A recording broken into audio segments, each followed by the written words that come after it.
A carta pastoral é uma mensagem que o bispo diocesano dirige aos membros da igreja que lhe está confiada. Ela tem um caráter de documento. Ela, ao mesmo tempo que expressa as expectativas, os anseios do bispo, ao mesmo tempo ela tem um caráter programático. Ela indica à igreja quais são os aspectos que devem ser considerados, levados a sério na sua caminhada pastoral. Sempre a carta pastoral fica a critério do bispo. Ele que define qual a melhor época, a melhor circunstância.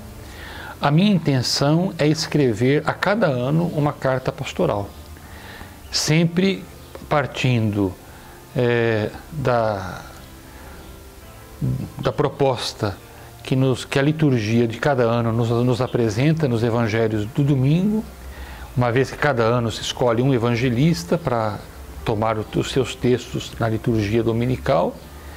Então a minha intenção é sempre partir de uma reflexão do evangelho do ano, né, aquele evangelho que é definido para os textos litúrgicos que são utilizados aos domingos e festas durante o ano, e a partir daí reforçar os compromissos, os enfoques, a atenção para as prioridades, para os destaques pastorais do ano, de cada ano. Bem, esta carta pastoral ela tem como tema aquela súplica do cego Bartimeu, Senhor, que eu veja. A primeira parte, eu faço algumas considerações a respeito do Evangelho de Marcos, que é o Evangelho que está sendo utilizado neste ano nas celebrações litúrgicas do domingo e das festas. Faço algumas considerações sobre o milagre da cura de Bartimeu, que é como que eu apresento como que o paradigma, né, para a nossa ação pastoral de 2015.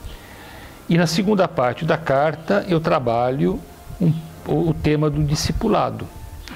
Na verdade, o fio condutor é o discipulado, né? Claro que aí a gente vai ampliando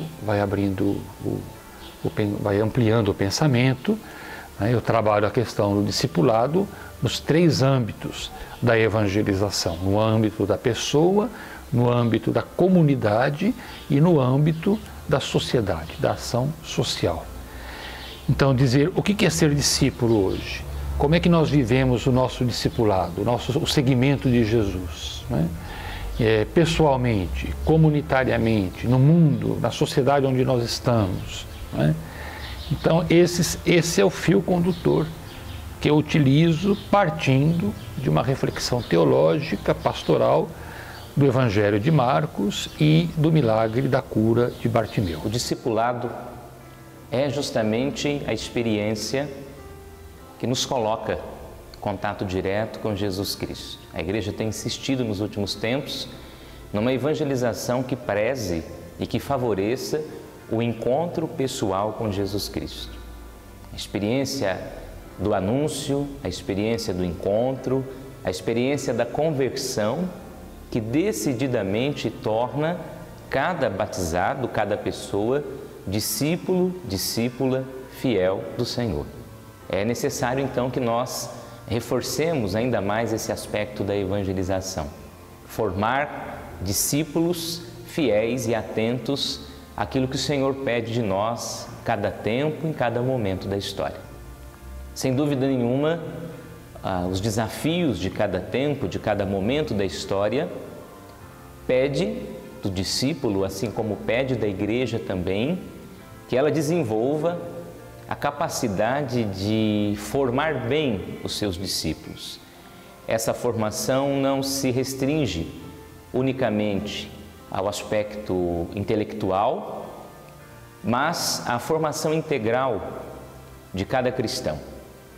É importante que nós investamos nessa dimensão da evangelização, dando a cada pessoa, a cada comunidade, considerando sua realidade, considerando suas condições, a oportunidade de formar-se, a oportunidade de construir-se e de fortalecer a sua identidade de discípulo de Jesus Cristo, de filho e de membro da Igreja. E essa formação deve nos colocar sempre atentamente aos pés do Senhor, com o coração e os olhos fixos no Senhor e os braços abertos para servir em nome do Senhor.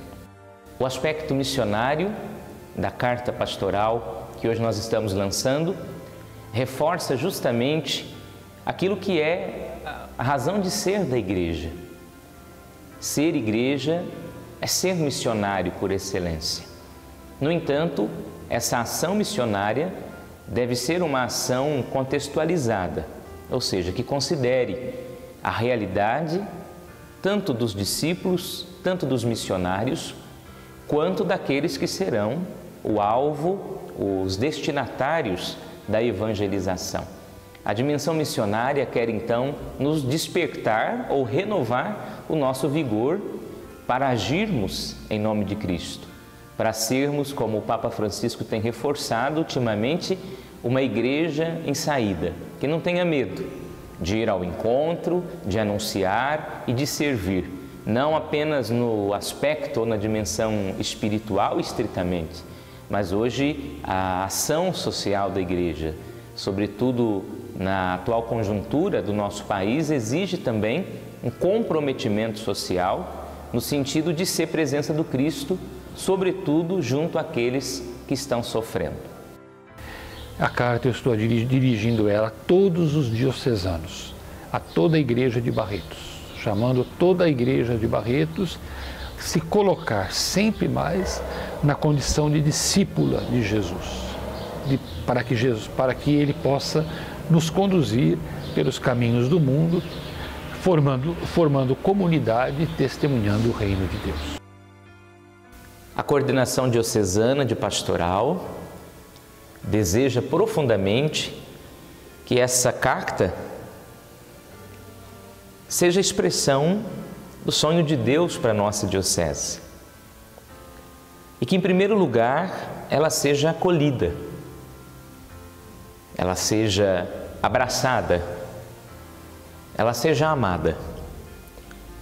Depois ela possa ser, de fato, digerida, rezada, celebrada, refletida em todas as instâncias pastorais da nossa diocese, desde o Conselho Diocesano de Pastoral, o Conselho de Leigos, os conselhos paroquiais, as coordenações diocesanas, paroquiais, comunitárias, possam de fato sentir o sabor, degustar tudo aquilo que essa carta pastoral contém.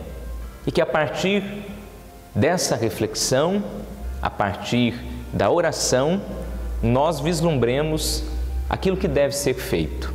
Com certeza existem muitas coisas maravilhosas acontecendo, mas o tempo, a realidade nos interpela, ela nos questiona. Que nós possamos então fazer o exercício fiel do acolhimento dessa carta pastoral, de sentir o seu sabor, sobretudo através da reflexão e da ação, e de tornarmos o conteúdo dessa carta cada vez mais realidade, em cada canto, em cada recanto da nossa Diocese de Barretos. Que nós possamos tornar realidade o refrão que durante todo o período quaresmal, embalados pela campanha da fraternidade, as nossas comunidades entoaram. Quero uma igreja solidária, servidora, missionária, que anuncia e sabe ouvir, a lutar pela verdade, por justiça e igualdade. A exemplo do Cristo, nós cantemos e vivamos. Nós viemos para servir.